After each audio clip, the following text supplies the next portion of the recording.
Hello, everyone.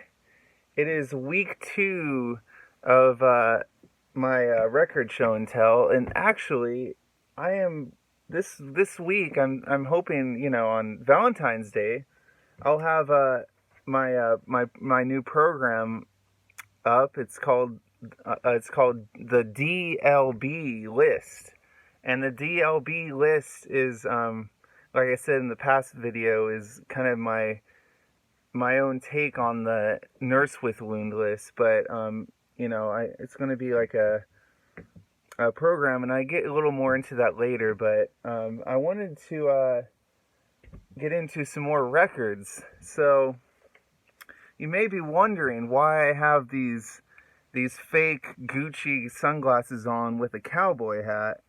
Now, and I'm wearing my old leather jacket. Well, the P-Funk Nation really influences me, and here's the Funkadelic "Free Your Mind." Free your mind, and your ass will follow. Now, excuse me for the ass, but sometimes you gotta free your mind, because your ass will not follow if you keep your mind closed. And I'm a pretty philosophical guy, and actually I have this book called the Philosophy Book. It's actually like a general textbook, and on the cover it says, "Happy is he who has overcome his ego." Well, that's very much true.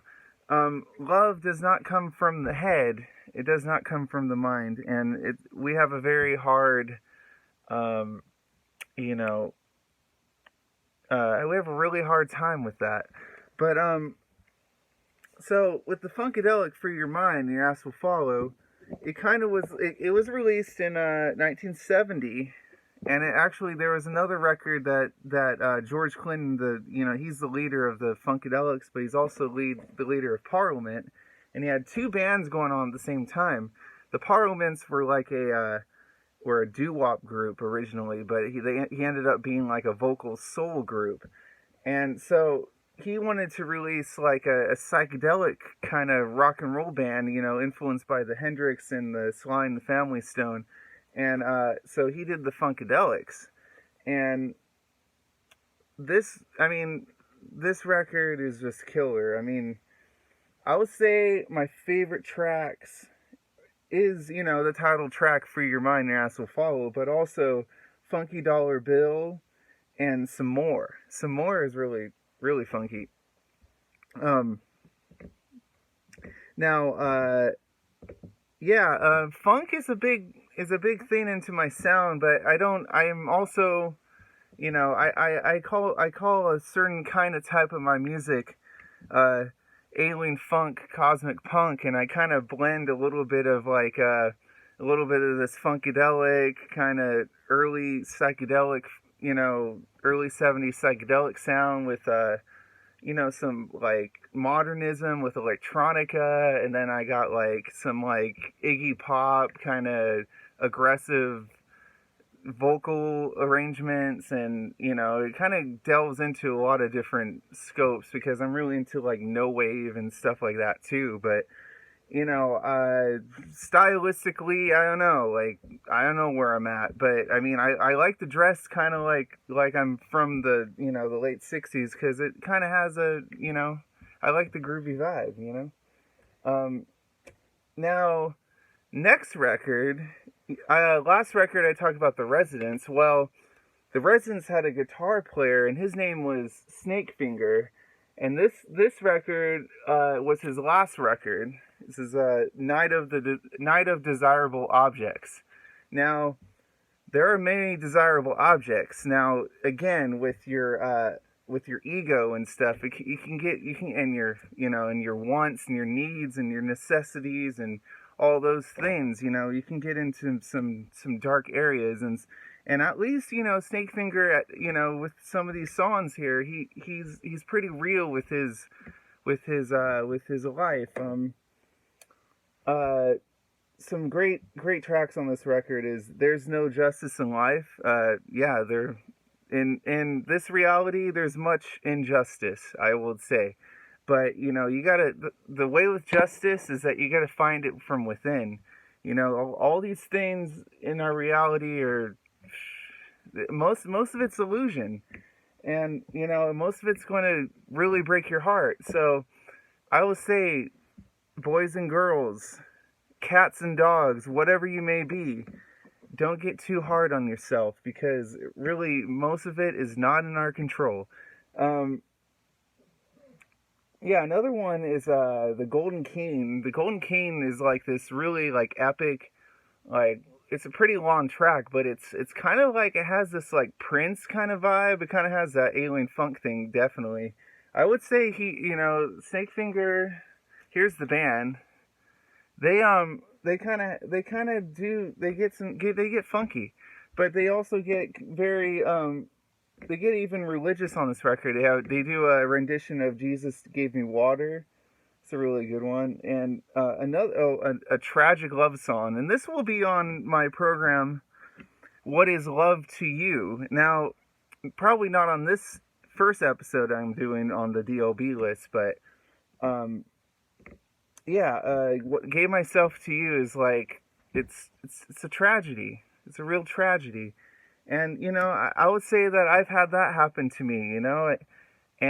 But the thing is that let's just not get all like let's not get all like hard on ourselves about it. We can't fully depend on anything really, and love is the key to everything. That is in my actual. I'm releasing my first album soon, the Paymar album, and that is a line in the Paymar theme. Pain exits your mind, altruism anchors regard. Now, speaking of that, an influence in that song that I was talking about, Pain Exits Your Mind, is the Sun Ra. Now, Sun Ra, I would say he's on, if I had to make a list of musicians, he's way up there. He's one of the top guys, because of not just his musical, it's not just his music, but his philosophy to life in general. I mean, he's from outer space, and I believe that I'm pretty much from outer space too. I mean, I think that Sun Ra. I mean, I don't know if there'll ever be. There shouldn't ever be any replications of people, but the Sun Ra experience is like no other, and this album called Sleeping Beauty, it has some really interesting music on this. It gets there's actually like a part of this that gets kind of funky, and this was released in the later 70s, originally. I think it was released on El Saturn record label in 1979.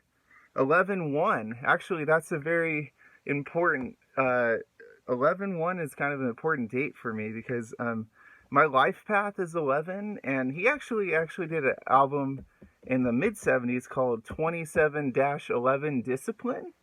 And those two numbers are very important, 27 and 11. I see those all the time, and I think that I have a strong kind of connection towards Sun Ra and like Chicago music in general. He was in Detroit and Chicago and New York, kind of all over. But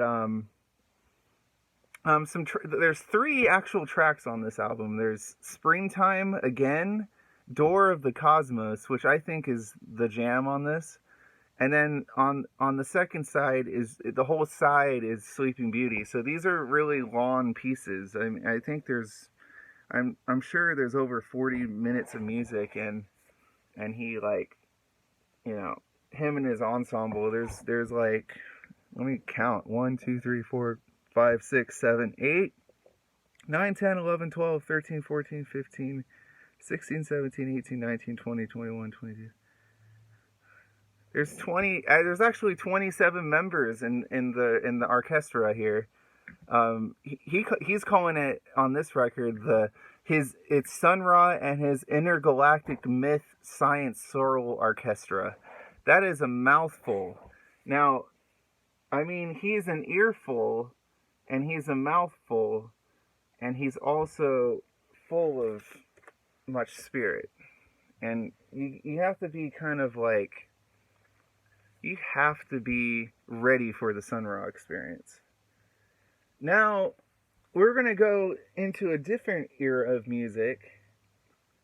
Now, this next one I have is called Forbidden Island, and it's by Martin Denny. And Martin Denny was a composer. He was from Hawaii, actually, and he was a composer that was one of the in the mid and late 50s. It was called exotica music, and some people could call it lounge music, but I really dig exotica as the sound. His actual first album, I think, was called Exotica, or no, I'm sorry. Yeah, his first album was actually called Exotica. He has 2 volumes, Exotica Volume 1, Exotica Volume 2. So this is the 3rd volume of that kind of his series of exotica music. And I actually have some interesting photos somewhere. Actually, I have this. I might actually have a colorized version of this exact picture, if you can see that. And he was a pianist and percussionist mainly, and so he would have, his ensembles would be mainly percussion based, and he had like a stand-up bass, but beautiful textures, and there's like, a lot of like bird calling, but human kind of sounds like that going on in the background. And in these songs, but like the vibraphone and the piano were like what generate the melodic structures in his pieces. And I really enjoy what songs I really enjoy Bali High on this record. There's one called Goonie Burns that's really good. He has one called Primitiva. That one's really nice. And of course the title track Forbidden Island is pretty nice. And I always say, I don't really lust or anything, because it's whatever, a sin or whatever, but actually I'll get a little into this 13 kind of thing in a minute. But one of them is enemies, the enemies you cannot see. Now, I just adore the covers and the women in this time period. I just find it beautiful. I just find that goddess energy in general is just kind of like, it just embraces this sunlight. And today's been a really sunny day for me, as you can tell with these sunny sunglasses. And yeah, I really enjoy many artists in the exotica kind of category of music, and it will be, a lot of this music will be featured in my I'm sorry is the What Is Love to You, the What Is Love to You category, volumes that I'm going to be putting together in my radio program. And let's see. The next record is still, in the love category, because Valentine's Day is Sunday, and I'm kind of, on a lonely adventure on this Valentine's Day, but you never know what will happen. I mean, you just never know. You never knew who, and anyways, why can't Valentine's Day be every day? Because every person in your life you love dearly, don't you? I'm talking to you right there. Yeah, I just think that love in general should not be, there's no boundaries to it. Love is essential to all things. I love my guitar. I love my records. I love my these cheap sunglasses. And speaking of cheap sunglasses, I love that song "Cheap Sunglasses" by ZZ Top. You know that one? I hope you do. Um, so, um, so this next record is called "Love." Love's a Real Thing, and this is all West African funk music, and this actually was on a label called Lauka Bop, which is a label by David Byrne, and David Byrne is of course the front man of the Talking Heads, and he went on to do these world psychedelic classic volumes and many different volumes. Like he does, like there's like Brazilian music and Cuban music, all kinds of different types of world music on his label. And it says here, as you know, I've been kind of in some of my past videos, I've been talking about the summer of love. Well, it's even mentioned on this record here.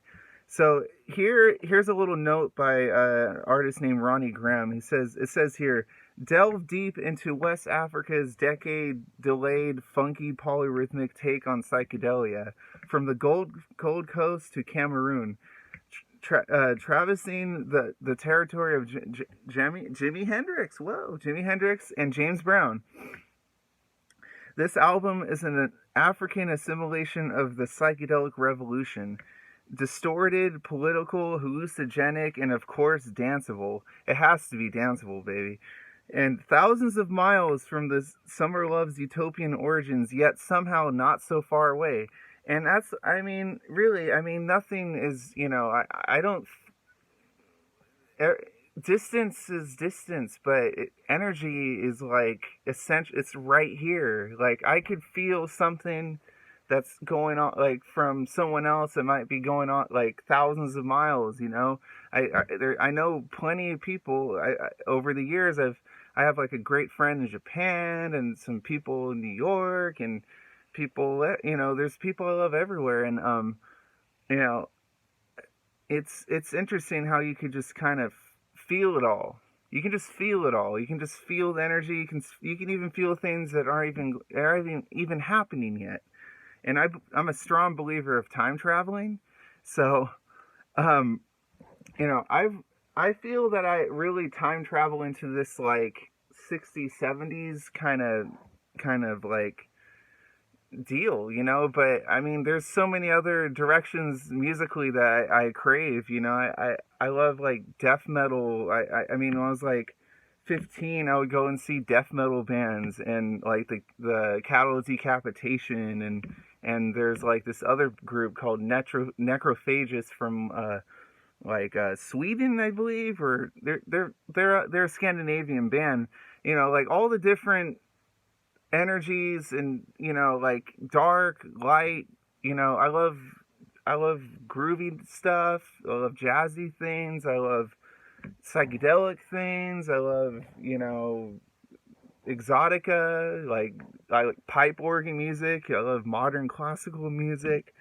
I think that really a free jazz, anything, like I don't think music should have any barriers, and that's what I'm trying to kind of convey in this new program I'm going to be putting together. And maybe it'll be up on Valentine's Day, but I'll let you guys know.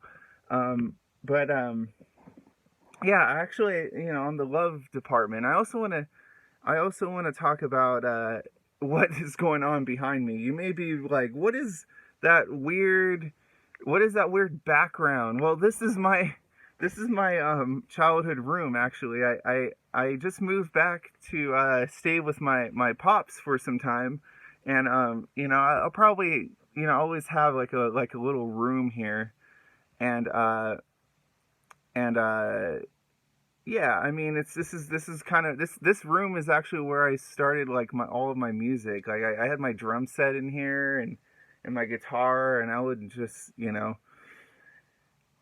be a reckless kid, slamming on some drums and getting, working it out. I would put on the CD or the record and the headphones, and I would just try to make it happen with I would be in sync with the records. And in fact, I tried to do some of that death metal stuff, and it was a bit hard.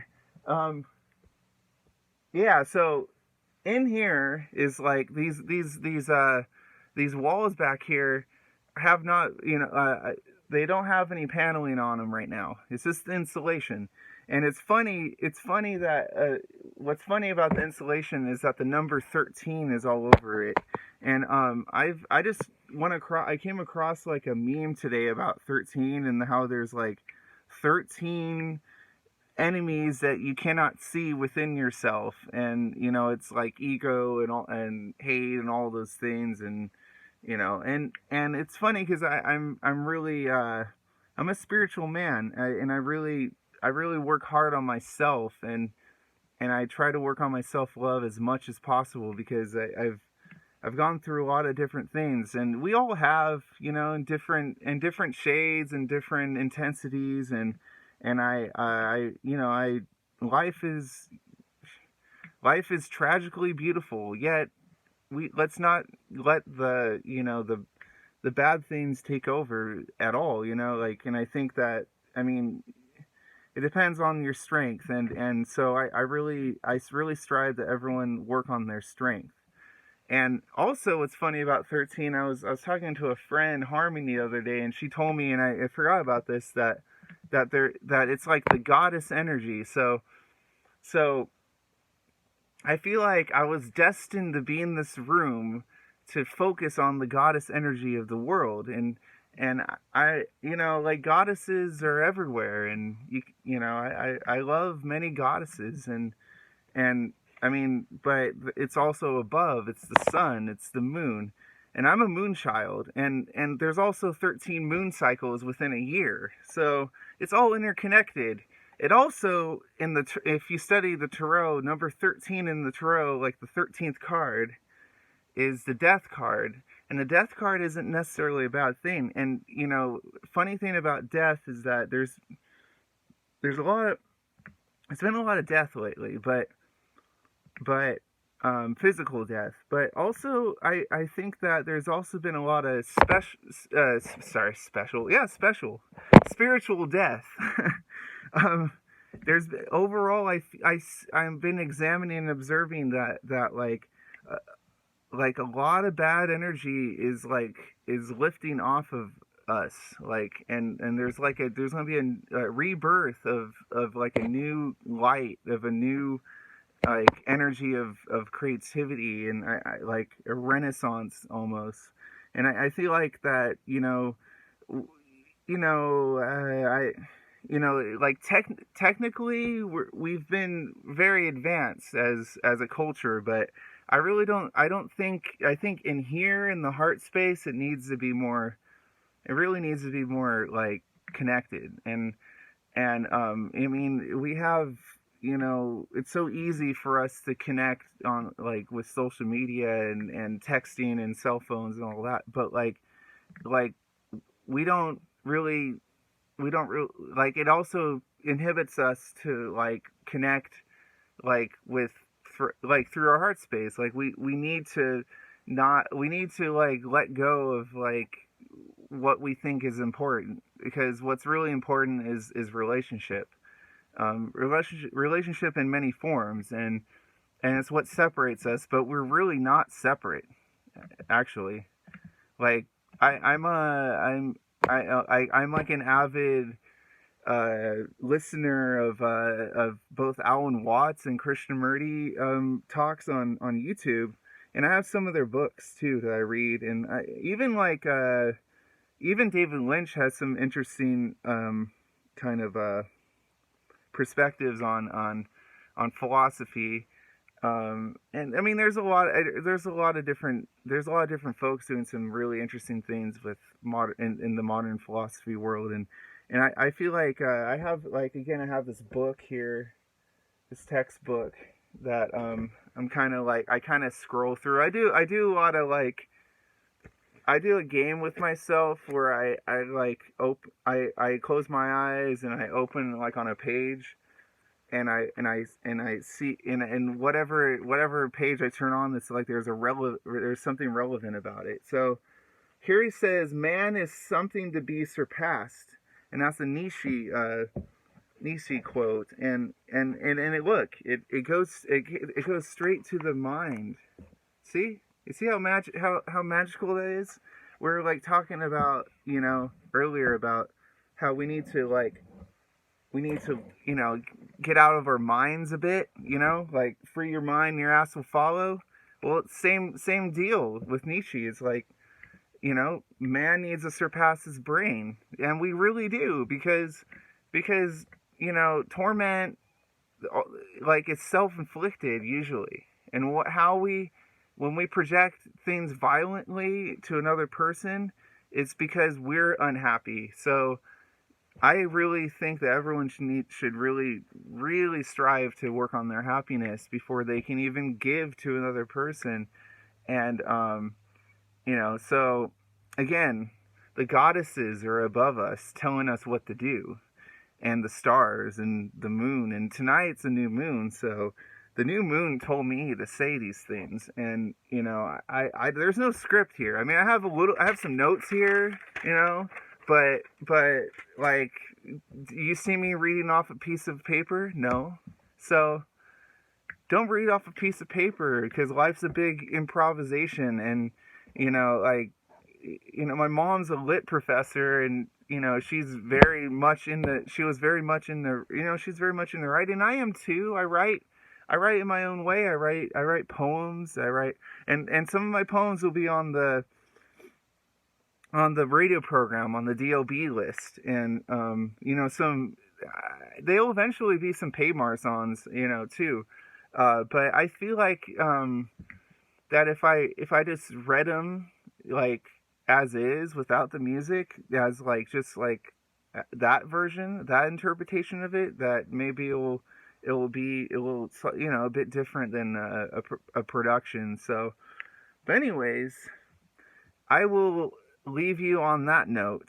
So again, free your mind and your ass will follow.